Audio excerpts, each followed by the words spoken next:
Damang. Aku nggak gerak kan, aku sini aja ya.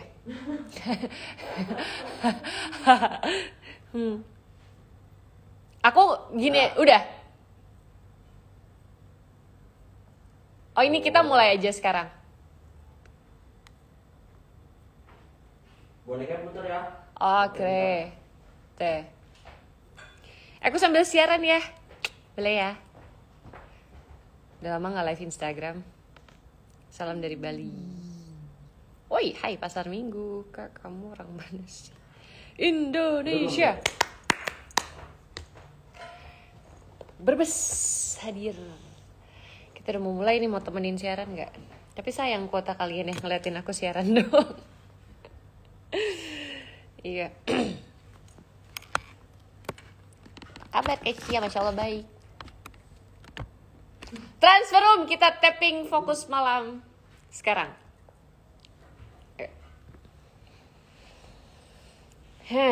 Sok atau bismillahnya kita siaran fokus malam sekarang. Banjarmasin, halo. Jadi aku tuh punya pertanyaan guys, aku perlu bikin TikTok kayak kira-kira.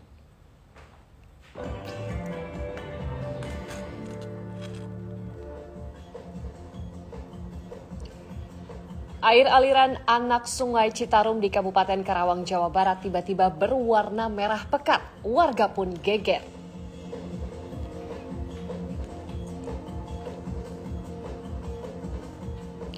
Dua korban tambang longsor di Kota Baru, Kalimantan Selatan ditemukan tewas. Total korban jiwa menjadi 9 orang.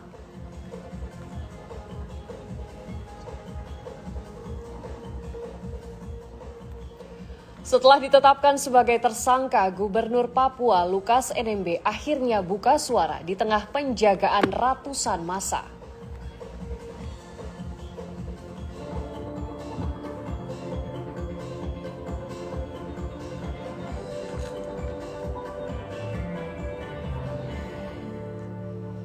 Halo pemirsa, bersama saya Sheila Purnama, inilah Fokus Malam selengkapnya. Di informasi yang pertama, bangunan yang dijadikan mes karyawan pabrik di Cakung, Jakarta Timur terbakar pada Jumat sore.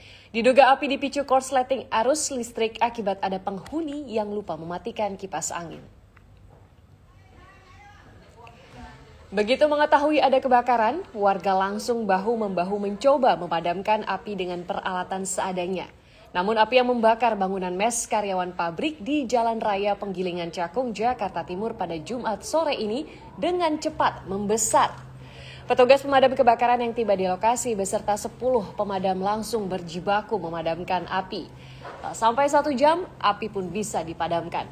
Diduga api dipicu adanya hubungan arus pendek listrik pada kipas angin yang lupa dimatikan penghuni mes.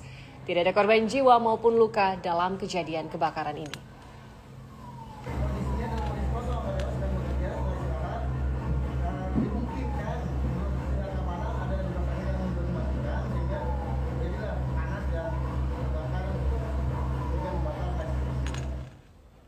Sengketa kepemilikan lahan dan bangunan yang difungsikan sebagai wihara di perumahan Green Garden Kebonjeruk, Jakarta Barat berbuntut saling klaim kepemilikan. Pihak yayasan akhirnya berhasil masuk dan menguasai wihara yang sebelumnya dikunci ahli waris. Masuk ke dalam wihara Meta Haruna yang berlokasi di perumahan Green Garden Kebonjeruk, Jakarta Barat kemarin siang. Puluhan anggota yayasan ya, jadi nggak bisa tanya jawab ya, soalnya aku sambil siaran. Sorry. Meski gerbang wihara dikunci oleh pihak yang mengaku ahli waris tanah, aksi tersebut merupakan pakai dari penguasaan tanah dan bangunan oleh pihak yang mengaku huruf gede semua. Ahli waris. Halo Muhammad Arasi, ya Allah, aku baca kok. Semangat. Semangat, Kak, kemarin di NTT ya? Betul. Halo.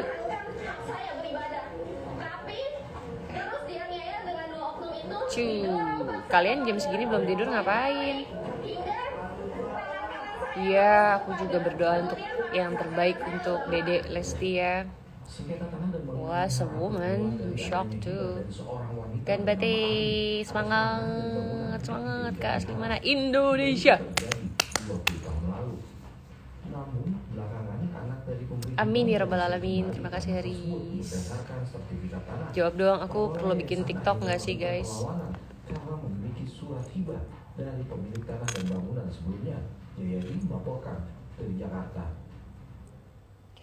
Di informasi selanjutnya, warga Kabupaten Karawang, Jawa Barat, Jumat siang geger karena air sungai yang melintasi permukiman mereka berwarna merah pekat. Polisi dan petugas Dinas Lingkungan Hidup langsung turun ke lokasi untuk melakukan penyelidikan. Wow, merah banget sih. Wow, kegemoy ya. Oke. Sumpah itu kaget sih kalau kalian. Nanti kalau yang belum tidur nonton Fokus Malam ya, itu kenapa ya bisa merah gitu? Halo. Perlu aja kak, nggak perlu bikin TikTok. Garut, halo. Kak, tolong masih semangat Dede Lesti dong. Iya pasti kita semua semangati Dede Lesti ya. Apa namanya? Thank you. Jadi aku bikin TikTok nggak ya guys? Kalian kalau aku bikin TikTok mau mampir nggak nonton aku live di TikTok? Biar aku dapat stiker-stiker juga. Oke,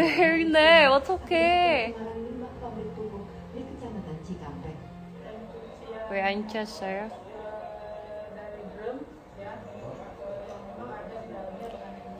Ngiliangan. Hai Ngiliangan hadir, halo. Kupang. Pasti miring, muter-muter.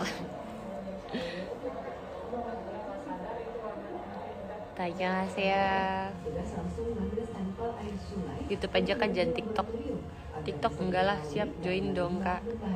Kak boleh live bareng gak nih sama kakak? Aku masih trauma sama orang ngajak live bareng. Oke kita lanjut ya.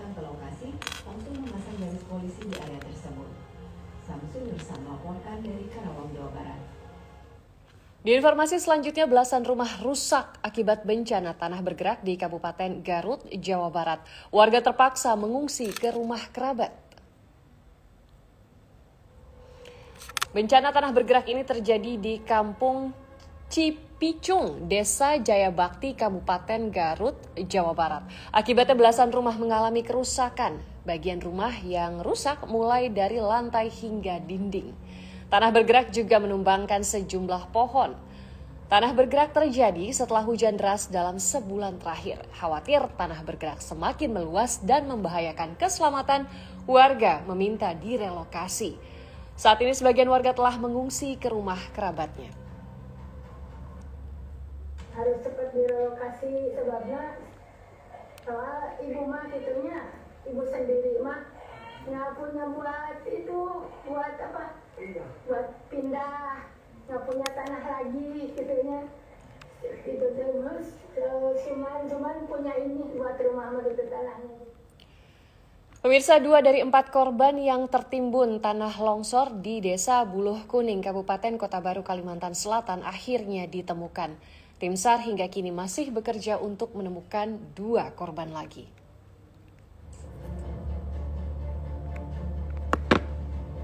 Tim SAR mengevakuasi 2 korban yang tertimbun material longsor di Desa Buluh Kuning, Sungai Durian, Kabupaten Kota Baru, Kalimantan Selatan, Jumat siang.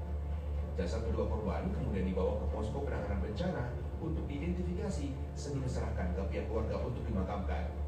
Jadi hari ini, hari Jumat, bisa balap touring nggak? Bisa dong. Bahwa kita sudah menemukan kembali 2 korban dalam kondisi meninggal dunia.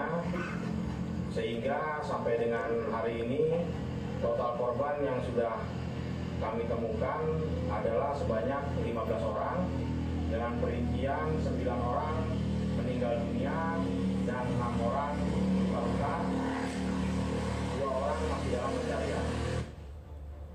Jumat sore, tim SAR masih melakukan pencarian untuk menemukan 2 korban. Kok pada belum tidur sih? Longsor di lereng Gunung Kura-Kura 1, Desa Buluh Kuning, Kecamatan Sungai Durian, terjadi 26 September 2020. Dalam peristiwa itu, 17 orang tertimbun, 9 korban ditemukan meninggal dunia, 6 orang terluka, dan 2 korban lainnya masih dalam pencarian. Muhammad Lutfi Darlan melaporkan dari Kabupaten Kota Baru, Kalimantan Selatan. Kita ke informasi selanjutnya, pemirsa. Pertamina memastikan intensitas semburan lumpur bor di Indralaya, Ogan Ilir terus menurun. Kandungan gas metan yang keluar sudah di angka 10%. Semburan lumpur yang ada di area halaman asrama pondok pesantren di Indralaya, Ogan Ilir sudah mengalami penurunan kandungan gas emitan. Frekuensi volume gas yang ada di pusat semburan juga sudah berkurang. Pertamina memastikan kandungan gas metan yang keluar sudah berada di angka 10%. Kendati demikian, angka ini masih di atas ambang batas aman, yaitu 5%. Sudah dipastikan juga tidak ada kandungan minyak bumi yang keluar dari pusat semburan.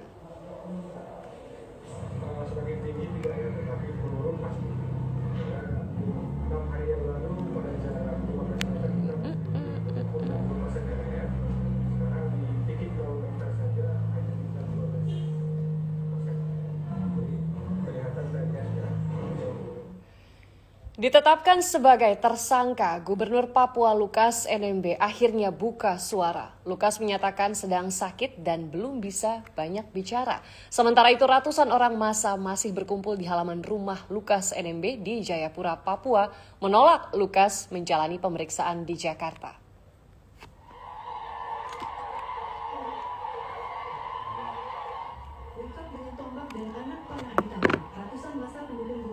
Buat menggelar tarian peperangan di halaman kediaman pribadi Gubernur Lukas di Kecamatan Muara Tawi, Jayapura, Jumat siang.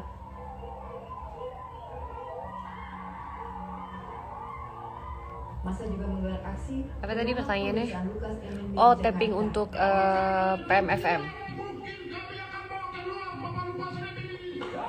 Jagoin negara mana? Bingung.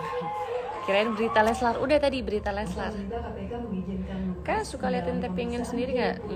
Sejujurnya jarang. Udah tidur.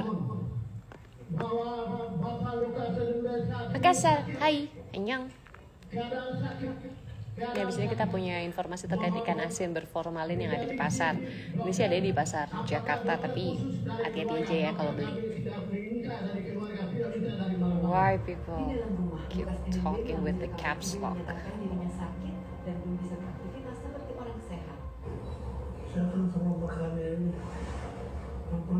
Hai.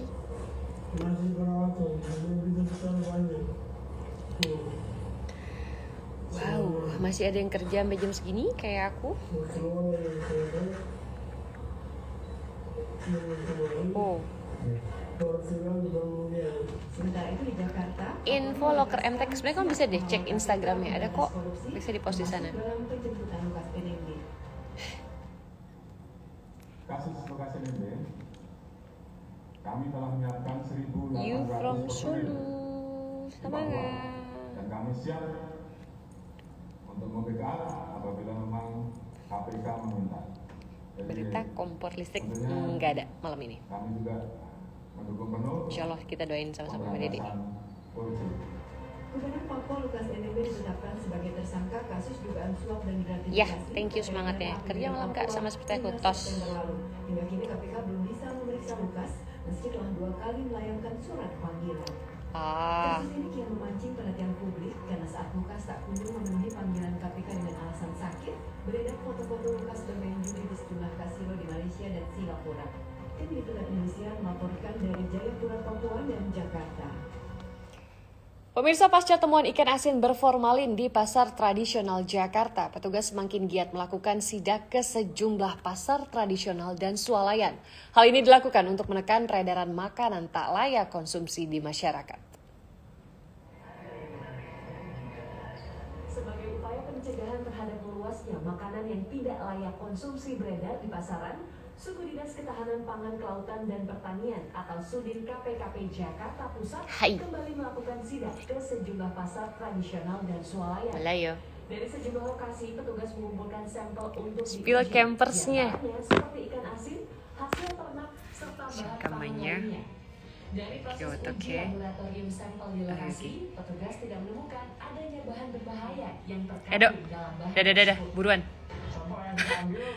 Theo tidur lagi dong di belakang. Wow. Theo hari ini lelah banget. Kemudian juga untuk ternaknya ada 40 sampel yang kita ambil.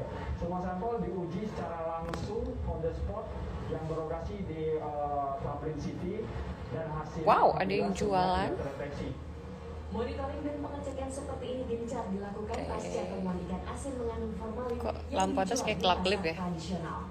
Rencananya sidak akan terus dilakukan demi meminimalisir peredaran pangan tidak layak konsumsi di masyarakat. Live Instagram. Kita sama melaporkan dari Jakarta. Badan POM menerbitkan izin edar kepada 2 jenis vaksin COVID-19 produksi dalam negeri. Kedua vaksin itu dapat diproduksi massal dan digunakan untuk vaksinasi dosis pertama, kedua maupun booster dengan rentang usia 18 tahun ke atas. Vaksin Indovac dan vaksin Aucorna, 2 vaksin COVID-19 karya anak bangsa dengan sistem transfer teknologi akhirnya lulus uji klinis. Bisa diproduksi massal setelah Badan POM menerbitkan izin edar keduanya. Vaksin Indovac, produksi PT Bio Farma, dan vaksin Aucorna, produksi PT Etana, itu dinilai memiliki keamanan tinggi, fungsi maksimal hingga efek samping ringan dan tidak membahayakan penggunanya. Kedua vaksin itu dapat digunakan untuk vaksinasi dosis pertama, kedua maupun booster dengan rentang usia 18 tahun ke atas. Mantap.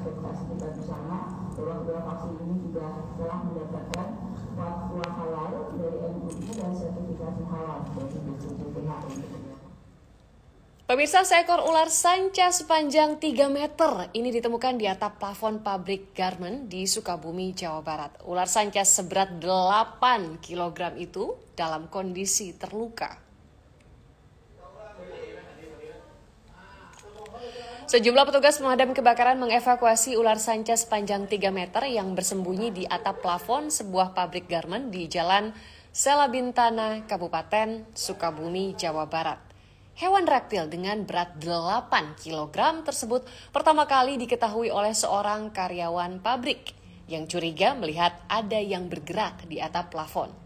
Ular sanca itu ditemukan dalam kondisi terluka karena terjepit kawat di antara plafon dan aluminium. Setelah dievakuasi, ular sanca itu akan diobati terlebih dahulu sebelum dilepas liarkan kembali ke habitatnya. Di informasi selanjutnya, acara nikah massal yang digelar untuk memeriahkan ulang tahun Kota Yogyakarta ke-266 di Jalan Malioboro berlangsung dramatis.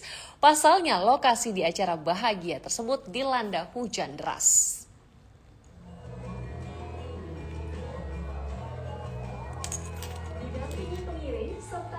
Hai MJ Sitepu, amin insyaallah, mudah-mudahan ya. Biar gak ngantuk gimana? Live Instagram. Gimana menurut kakak lakukan KDRT itu gak bisa dibenarkan ya? Sangat mengecewakan. I'm hurt. Insyaallah belajar terus Afrizal ya. Pasti bisa. Kakak ke Qatar gak insyaallah? Suka direvisi gak sih? Jangan sampai. Hujan yang tak kunjung reda. Meski demikian, proses pengucapan janji jam kabul tetap berlangsung secara hikmat. Amin. Setiap stasiun TV beda-beda durasinya. Iya benar, durasi kan emang beda-beda. Siapa aku kak? Halo. Aduh, jerawat nih. Ini sumpah dia mau jerawat sakit banget lah. Au. Kapan drifting? Nunggu diajak. By the way, aku udahan dulu live-nya. Thank you banget yang udah nemenin siaran ya kak. Ada sekitar 2 paket lagi. Habis itu mau pulang. Jaga kesehatan, selamat beristirahat semuanya.